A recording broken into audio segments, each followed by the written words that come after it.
ایک دوسرا سوال کیا گیا ہے کہ کنڈم استعمال کرنے سے عورت پر غسل فرض ہوگا یا نہیں۔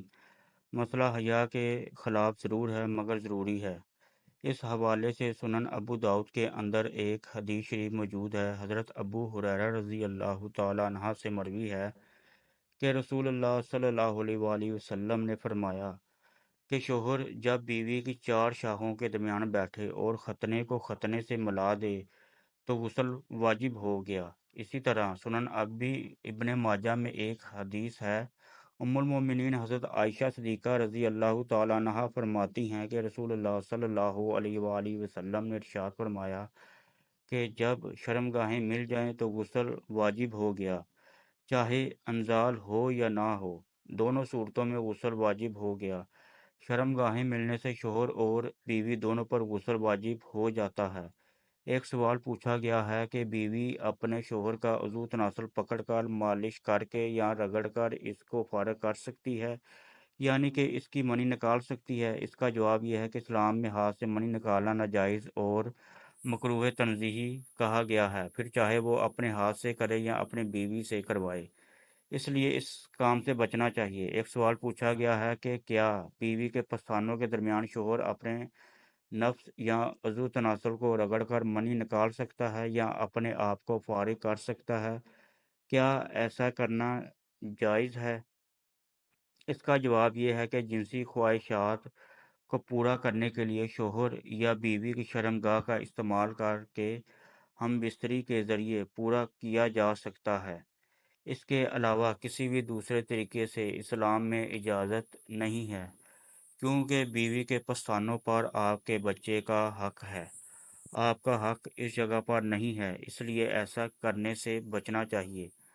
اگر آپ ایسا کر کے پستانوں والی جگہ کو ناپاک کر دیں گے، جب آپ کا بچہ وہاں سے دودھ پیے گا تو اس پر اس کا بہت زیادہ منفی اثر پڑے گا۔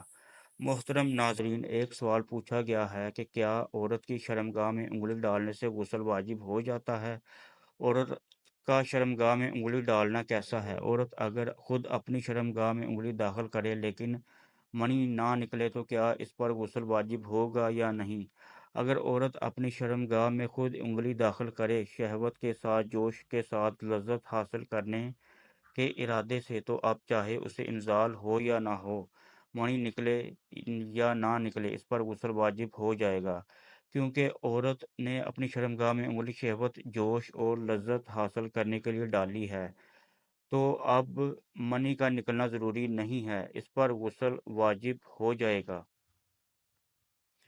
اب دوسرا مسئلہ کہ شہوت نہیں، کوئی جوش نہیں تھا، کوئی لذت حاصل کرنے کا ارادہ نہیں تھا، کوئی اس طرح کے گندے خیالات نہیں تھے، عورت نے بغیر شہوت کے شرمگاہ میں انگلی داخل کر دی یا پھر کوئی دوائی داخل کرنے کے لیے شرمگاہ میں انگلی ڈالی، اگر اس پر انگلی شرمگاہ میں داخل کی ہے تو اس پر غسل واجب نہیں ہوگا۔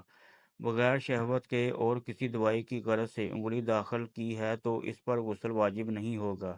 اسی طرح اگر عورت نے خود شہوت، جوش اور لذت حاصل کرنے کے لیے شرمگاہ میں انگلی ڈالی یا پھر شوہر نے جوش کے ساتھ، شہوت کے ساتھ لذت حاصل کرنے کے لیے عورت کی شرمگاہ میں انگلی ڈالی، تب بھی اگر عورت کو انزال ہو یا نہ ہو، منی نکلے یا نہ نکلے، تب بھی عورت پر غسل واجب ہو جائے گا۔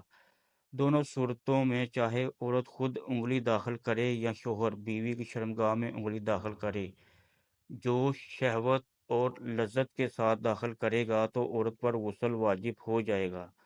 بغیر کسی لذت، بغیر کسی شہوت اور جوش کے انگلی داخل کی اور اگر منی نکل آئی، انزال ہو گیا، اب تو اس پر ہر صورت میں غسل واجب ہو گیا۔ اگر شہوت کے ساتھ انگلی داخل کی ہے اور انزال ہو یا نہ ہو تو پھر بھی عورت پر غسل واجب ہو جائے گا۔ محترم ناظرین، ایک سوال کیا گیا کہ اپنی بیوی اہلیہ سے بات کرتے ہوئے بعض دفعہ ایسا ہوتا ہے کہ شرمگاہ سے سفید پانی کے قطرے نکلتے ہیں، تو کیا اس صورت میں غسل فرض ہوگا یا نہیں ہوگا؟